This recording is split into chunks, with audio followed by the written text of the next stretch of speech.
Hello again, you're back, and we're working through the Bible, book by book, and today you've reached the book of Nahum, the book of the Judgment on Nineveh. The book of Nahum is a beautiful pictorial poem. Two of the minor prophets ministered to Nineveh.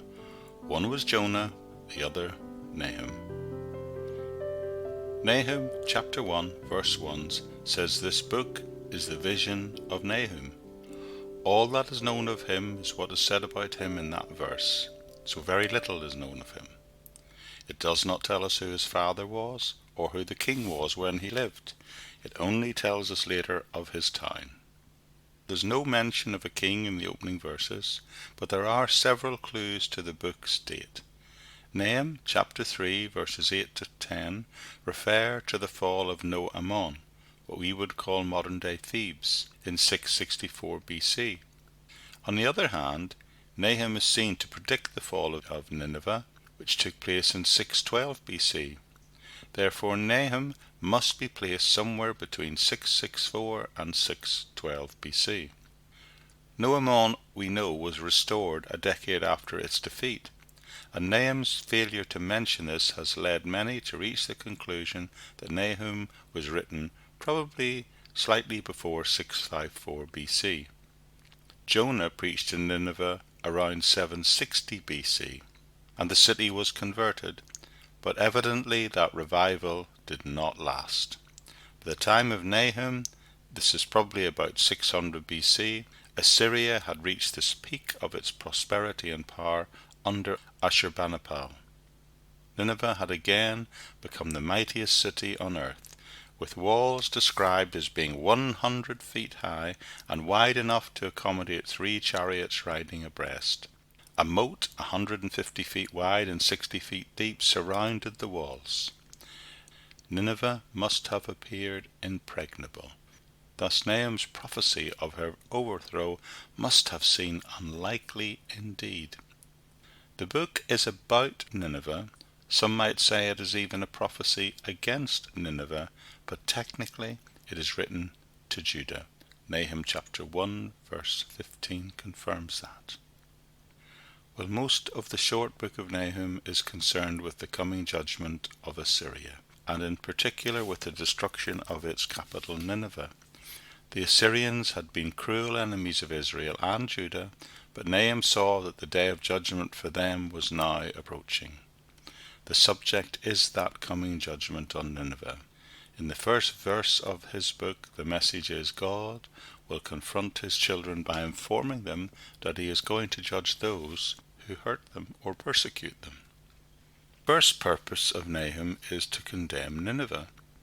Assyria and Nineveh were known particularly for their power and cruelty. Primarily, they were nations of hunters and warriors, not artists, not scientists. Most of their gods were gods of war. Nahum describes Nineveh's destruction in some detail. It would first of all be destroyed by flood, then by fire.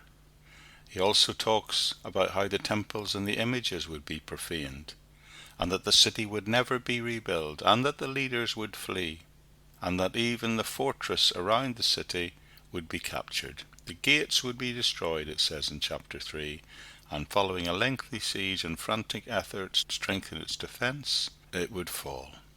Historical accounts and archaeological finds have verified that what Nahum predicted is exactly what happened. When Alexander the Great marched by in 331, he said there was almost no evidence of its physical existence left, and by the 2nd century AD, not a vestige was seen to remain. So complete was the destruction of Nineveh, the city's existence had almost become a myth for 2,000 years, until its discovery very recently by the archaeologists Layard and Botha in 1842. The second part of Nahum is to justify God. Nahum was not overjoyed at Nineveh's destruction because of any sort of national extremism or vengeful malice. Rather, he is simply a man of God. He speaks as one who is wholly concerned with the Lord's cause on earth. His earnest desire is to see God vindicate his holiness and his justice in the eyes of the surrounding nations and the wider population. And the third purpose of Nahum was not just to condemn Nineveh, but to also comfort Judah. The Assyrians had defeated the northern kingdom in 722 BC.